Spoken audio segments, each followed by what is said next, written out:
Hi, second grade. Welcome to Yeh-Shen, day 3. By the end of this lesson, you're going to be able to read and spell words with vowel diphthongs OW and OU that say ow. You're going to be able to tell me the sequence of events in your story. You're going to be able to compare and contrast. You're going to be able to read your high frequency words. And you're going to be able to identify your vocabulary words. Let's begin with our high frequency words. As always, we should be getting very good at these because this is week 2. So I'm going to show you the word and I want you to say it. Word, above. Word, enough. Word, falling. Word, happened. Word, lived. Word, loved. Word, should. Word, sorry. Word, want. And last word, while. Now I'm going to take my mouse and I'm going to point to a word and I want you to say that word out loud. Word, above. Word, should. Word, while. Word, enough. Word, want. Word, happened. Word, falling. Word, lived. Word, sorry. Last word, loved. Good.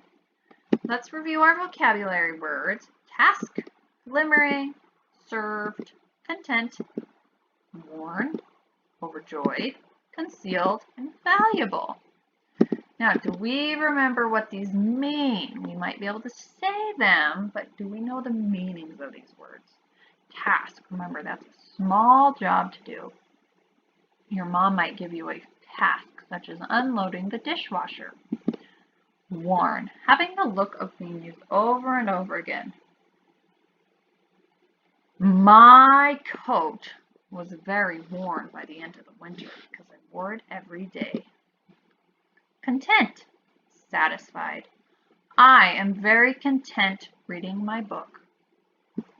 Glimmering, shining and sparkling. Fish, the fish were glimmering in the water as they swam by. Served, it means carried in and placed before people. When we were at dinner at the brew house, the waitress served my pizza. Concealed, hidden and out of sight. Pretend you're at school and I ask you to conceal your pencil that's on top of your desk. That would mean you'd hide it out of my sight so I couldn't see it, right? By maybe putting it in your desk. Overjoyed, that means very happy. I was overjoyed to see your smiling faces on our team's meeting today. Valuable, it means worth a lot of money or you care about something very much. To me, my family is the most valuable of everything. All right, remember last week we dug deeper and we talked about sequence of events, comparing and contrasting. Remember, sequence of events is the order in which things happen. Comparing or finding ways that things are the same, and contrasting or finding ways that things are different. All right.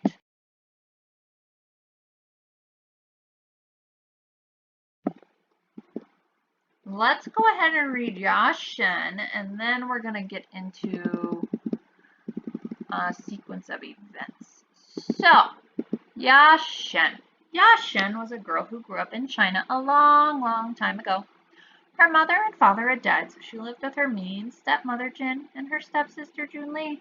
They lived in a cave. Every time Jin looked at Yeh-Shen, she became angry. Yeh-Shen was gentler and kinder than Jin's own daughter Junli. Yeh-Shen was also a hard worker. Junli was spoiled and lazy. Jin gave Yeh-Shen only rags to wear. She gave her a long list of chores to do. When Yeh-Shen finished one task, Jin added 3 more to the list. Yeh-Shen was always busy working. She did not have a chance to make many friends, but she did have one very special friend.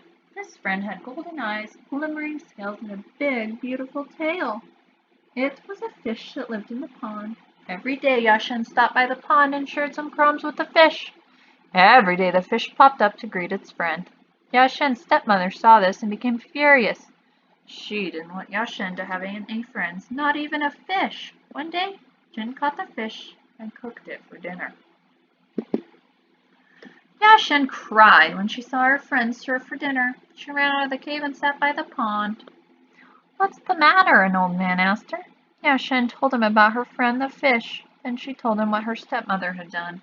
"Listen carefully to me," the old man said. "The bones of that fish hold special powers. Take the bones and bury them in 4 pots. Put 1 pot at each corner of your bed. Whenever you need help, tell the bones what you need. They will make your every wish come true." Yeh-Shen followed the old man's directions. When she got back to the cave, she buried the bones in 4 pots. Then she put the pots by the corners of her bed. She did not have anything to ask for, but felt very content knowing that her friend was close by. A few weeks later, the spring festival arrived. At the festival, young men and women could meet. They hoped to fall in love and marry. Jin didn't want to ruin Junli's chances of finding a husband, so she ordered Yeh-Shen to stay home and clean. Then she and Junli went to the festival. Yeh-Shen did not want to stay home and clean. For the first time since she buried the bones, she had a wish. "I wish I had beautiful clothes," she said to the bones. "I wish I could go to the festival. I wish I could be like all the other girls." As soon as Yeh-Shen said the words, something amazing happened. She was covered in the finest clothes from head to toe. Her old worn shoes were replaced by a pair of slippers made from silk. Yeh-Shen was overjoyed and grateful for the gifts from her friend. She ran off happily to the festival. Everyone at the festival stopped to stare at Yeh-Shen when she walked in. Who was this beautiful girl in the magnificent clothes? Yeh-Shen had a wonderful time at the festival, but she was worried that her stepmother would notice her. She decided to hurry home, but she ran so fast that one of her silk slippers fell off. It lay in the middle of the road. It was the only sign that Yeh-Shen had visited the festival. At home, Yeh-Shen stuffed her new clothes into the pots. She concealed her one silk slipper too. She changed into her rags and waited for her stepmother to return. Meanwhile, the traveler found the silk slippers on the road. He knew it was valuable, so he gave it to the king. The king was curious to find the owner of the slippers, so he had his men build a hut. Anyone could come to this hut to try on the silk slipper. Yeh-Shen heard about the hut. She wanted her slipper back, so she sneaked out of the cave one night and ran quietly to the hut. She crept toward the slipper. The king's men grabbed her. The king took one look at Yeh-Shen's rags and thought she was a thief. Yeh-Shen looked up at the king. Her eyes were filled with tears. The king saw how gentle and kind she was. He listened to her words. "Please, I will show you the other slipper," Yeh-Shen whispered to the king. Yeh-Shen led the king to her home. She put on the matching silk slipper and her fine clothes. The king knew then that he wanted to marry her. However, he was angry at how Jin and Julin had treated Yeh-Shen. He told them never to come to his castle, so they stayed in their cave for the rest of their lives. All right, let's review and talk about sequence of events. Remember, sequence of events is the order in which things happen. And remembering the sequence of events can help readers like us retell a story. So when we retell story events, we think about how a character learns a lesson from the events in the story. This helps us find the message or moral of the story. So now I have this chart here, and we are going to read this. I put our story, Yeh-Shen, in a sequence of events. So first, Yeh-Shen spends all day doing chores. Her stepmother and sister are mean and lazy. Second, she visits her friend with a fish. Jin doesn't like that and cooks the fish for dinner.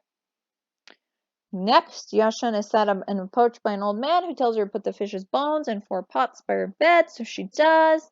Then Yeh-Shen wants to go to the spring festival, so she makes wishes. Her wishes are granted, and she goes to the festival. Fifth, Yeh-Shen hurries home so she isn't caught by her stepmother and loses her silk slipper. And last, Yeh-Shen hears about the king who's looking for the girl who lost the slipper, so she sneaks into the hut. Yeh-Shen and the king live happily ever after, and Jin and Juliet live in the cave for the rest of their lives. So here's our sequence of events. It's first, second, third, fourth, fifth, last. Or you could do first, then, next, last, however you'd want to number these. How does this help us know what the moral of our story is? What do you think the moral of our story is here? Do you have any guesses? Think about it. Look at those sequence of events. What do you think the author wants us to learn from this story, Yeh-Shen? What do you think she wants us to get? I would say the moral of Yeh-Shen is that we should always be nice and kind if you want to be treated nice and kind in return. If you're not rude and mean, then what you want will not become because you were not the least bit respectful in any way. So I would say if you want, you should always be nice and kind, right? Treat others the way you want to be treated. I think that was kind of telling. Think about Jin and Junli, who weren't nice to Yeh-Shen. In the end, they had to stay in their cave forever, right? And Yeh-Shen was always kind and nice, and so she married the king and lived happily ever after. So the moral, I would say, is to treat others the way you want to be treated.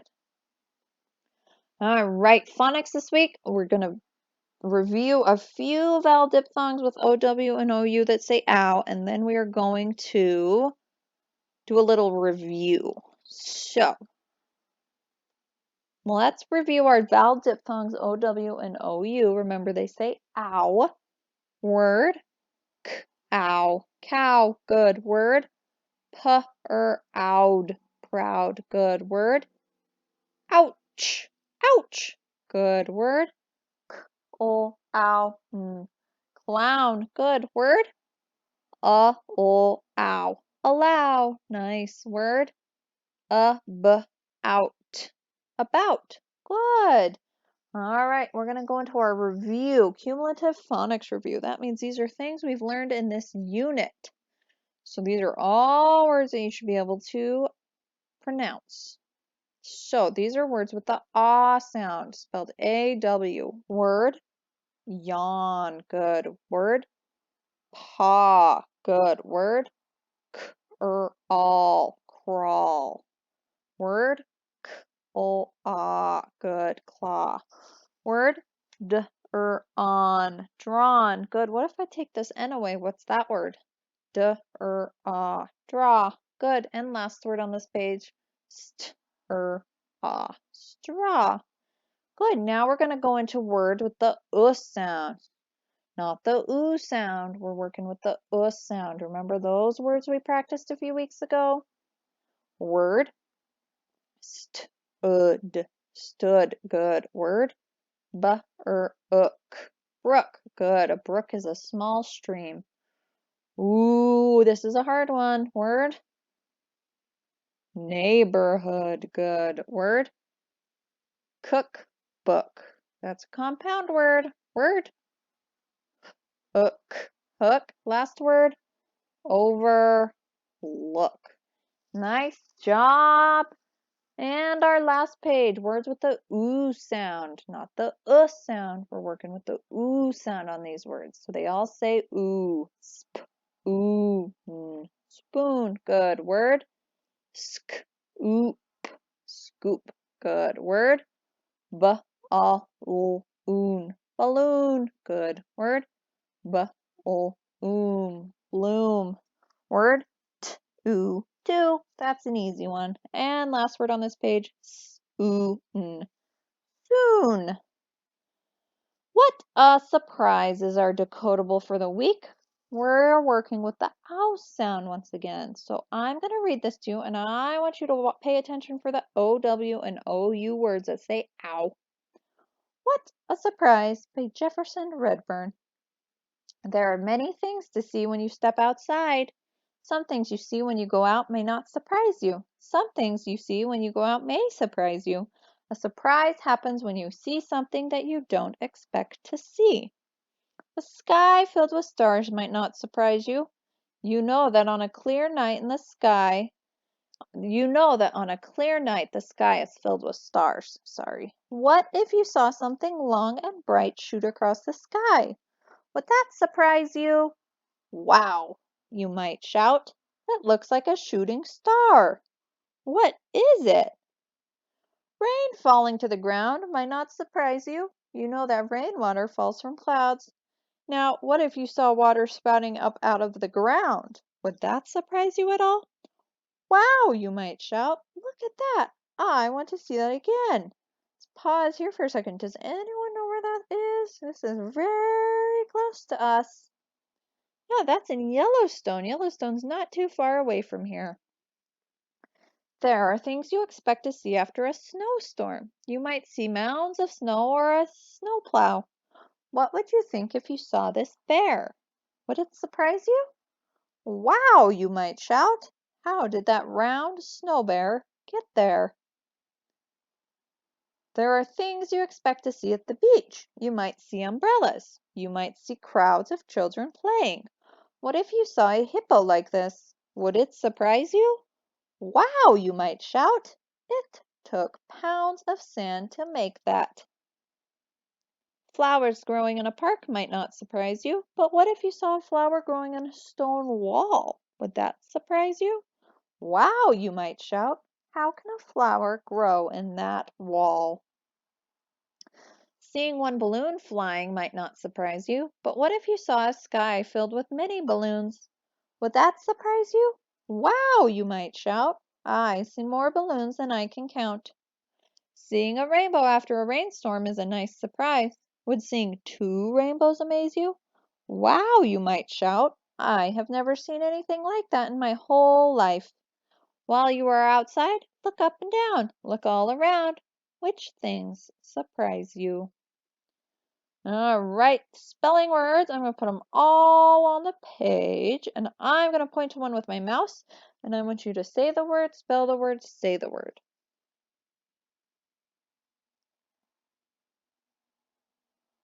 Good. House. House. House. Found. Found. Found. Loud. Loud.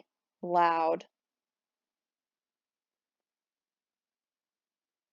Brown. Brown. Brown. Mouse. Mouse. Mouse. Cow. Cow. Cow. Shout. Shout. Shout. Flower. Flower. Flower. Down. Down. Pound. Pound. Town. Town. And last is ground. Ground. Ground. How'd you do? If you had trouble spelling a few of them, you might want to practice before Friday. All right, second graders, your exit ticket today is to read What a Surprise. Now with this decodable, I want you to take that same chart you made last week with the one column saying OW and one column saying the OU. And as you read What a Surprise, I want you to sort your OU and OW words that say ow. All righty. Happy learning. Thanks for joining me today.